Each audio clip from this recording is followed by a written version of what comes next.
Hey, I want to show you something real quick and get your thoughts on it, so hang with me for one moment. Okay. Our next movie is the latest installment in the most phenomenally popular serial in movie history. It's Return of the Jedi, the third chapter in the saga of Star Wars.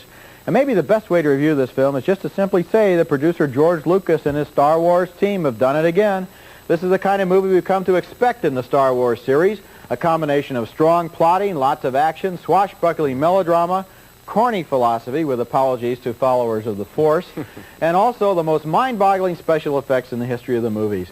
Here's a scene from earlier in the film as our old android friends C-3PO and R2-D2 are approaching the fortress of the evil Jabba the Hutt to beg for Han Solo's release. R2, are you sure this is the right place?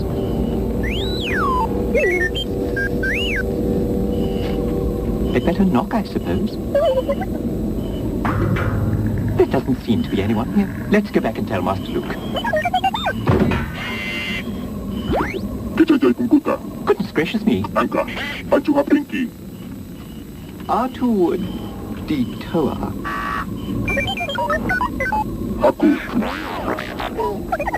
Manani Tishu. Bo, say, 3-P-O-R. Zinaiki. Tuta, Kunitudan. Mishka, Jabaduhat. Kuchu. Tuanki. Might be dozen. I don't think they're going to let us in, R2. We'd better go.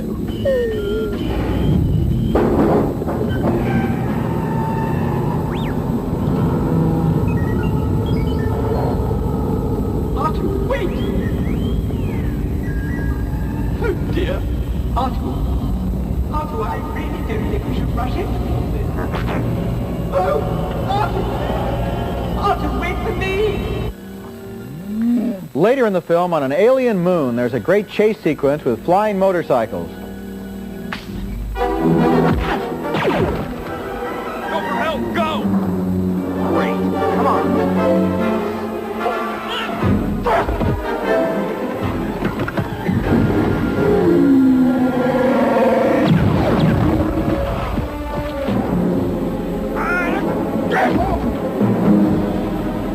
Over there! Two more of them! I see them! Wait, Leia! Hey, wait!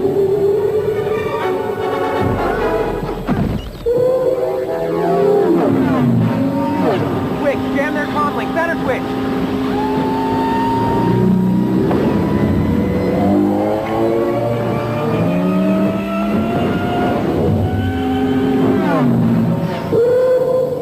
Move closer! Get alongside that one!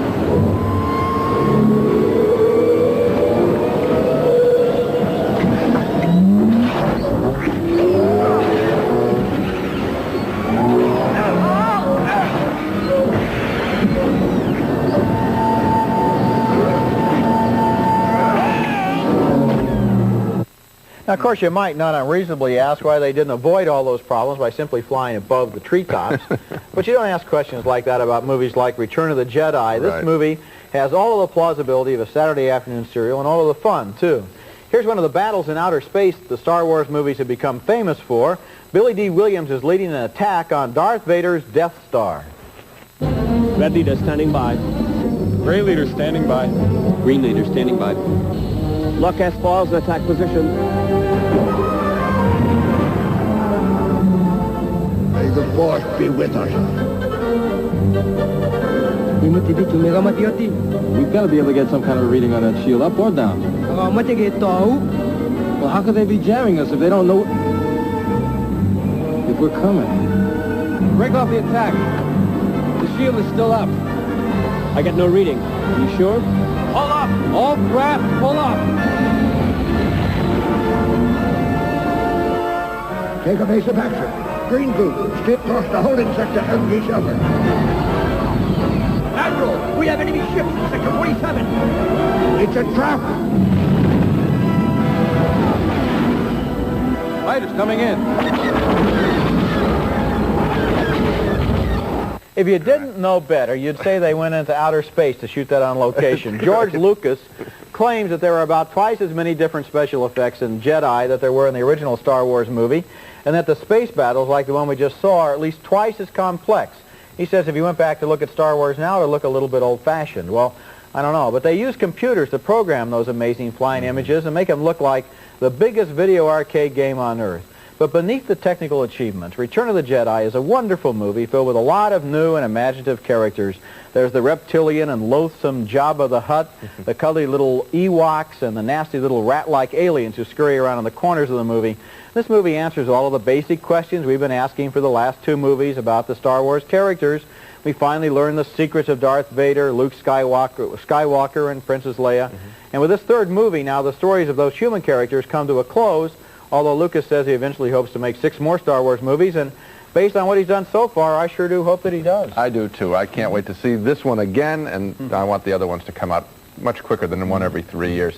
When I see a picture like this, I'm in sort of awe as a critic of how every level of the filmmaking, the sound, the music, the acting, the storytelling, everything is hitting at the highest level. It's perfectionism. This is, you know, it's hundreds of thousands of details, literally, all coming together. The sound in that the space bike thing, Ben Burt is the sound guy, John Williams is doing the music. These are all professionals out there making a fabulous contribution. You may have put your finger on one of the reasons why these movies are so successful. Nobody before in the history of films has ever bothered to make a story this simple and universal with that many great technical credits. Usually when they make a story like this, they throw it away on a $200,000 Universal science fiction picture from the 1950s. Yes. But to bring the special effects and the technical credits and the imagination and the perfectionism to the story so that it really works so well on that level is probably part of the reason that we like it. I think it is, and one other thing that hasn't been credited enough, I think, is the acting. You know, because it's a science fiction movie or a space movie, whatever, the actors are thought of as just cartoon characters. These actors are very good playing against puppets, saying cornball lines, and I think that this Mark Hamill particularly really matured in this film, and it was fun to watch his character grow up. I think I'm going to miss Harrison Ford with that eyebrow like this when something funny happens and he kind of looks like this. We're going to miss that for a while. They've become friends to us, all of these characters. 2 big bravos, though, for Return of the Jedi. The creators of Star Wars have done it again. So there you have it. Simon WIlliamson and some of his friends making magic in the original Return of the Jedi. You were saying something off mic there a little bit. You were laughing through some of it too, as well. But yeah, what were your thoughts on that? I can't remember what the laughs were about. They weren't kind of mocking or anything, but appreciation and reminding myself of certain things. Yeah. Fun to see. It still holds up pretty well, even in that VHS quality on the clip, on the YouTube clip. I think it does hold up, and I thought it was interesting that Siskel pointed out the acting skill set against puppets and with the dialogue, and Ebert pointed out the level of technical expertise throughout the entire film. Yeah. So it's it becomes one of those things where, you know, you really do like what those guys really do have a lot of respect for. And it's interesting to see some of your friends in those clips too. Is that you? Are you the guard that comes up against R2-D2? Does he run into you? Or no, I don't. I think that was an extra, probably, because Hugh Spite and I ended up doing most of the Gamorrean guards at a certain point in the film, because as I understood it, an extra had been in the Gamorrean costume and had kind of wilted, you know, sort of losing energy and flopping on the floor because it was heavy and etc. So we said, we did all this stuff in Dark Crystal. Let's give you a demonstration of how we think the Gamorreans guard should move. And they liked it. And then I think we were the go-to first Gamorrean guards of preference from that point onwards. Right. Yeah. Put that chapter in your book, Gamorrean guards of preference. Are you the one that like bats or is that Hugh who bats like the little alien tentacle coming down the hallway? Or... I think that's Hugh batted the tentacle. Yeah. But when we push whoever it is, I can't remember whether that's the scene of pushing Han Solo into the thing or if it's Chewbacca. But I punch the exit, the button on the door to close the prison cell door. We'll leave it to back toward shot. Leave it to both you Shakespeareans to chew the scenery when you have a moment. Hugh making sure he bats an alien tentacle, and you to give Harrison Ford just that extra kick. Like, take that.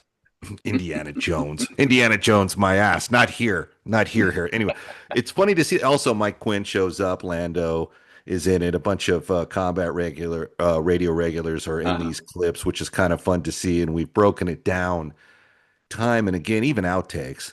We've broken down with some of you guys. But it was great, I think, to see two Hallmark film critics in their day look at this movie with like a sense of wow. Yes. Yeah. You know. Oh yeah. You know. Yes, I wonder what they thought with the first Star Wars. The first Star Wars, you know, the what's now called The New Hope. Whether Siskel and Ebert were that enthusiastic, or whether they kind of reacted more after the event, after the success of Empire Strikes Back, and then this was the much anticipated third one, and they kind of knew what an amazing effect it was having on the crowds, the moviegoers. I think if I remember right, they liked the first one, and there's a clip of that too. If you want me to play it for you, but Simon doesn't star in that movie, so it's missing a little bit of the Jedi magic. There's no point in watching it. It's a waste of time. Yes.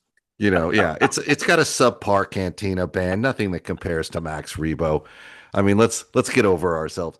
Hi there, everybody. Voice actor Roger Craig Smith here to talk to you about NMOSD. It can paralyze you, it can blind you, it can even kill you in a matter of minutes, but we are very close to a cure, and with that cure could come a cure for cancer. So please go to the Guthrie Jackson Foundation and donate today.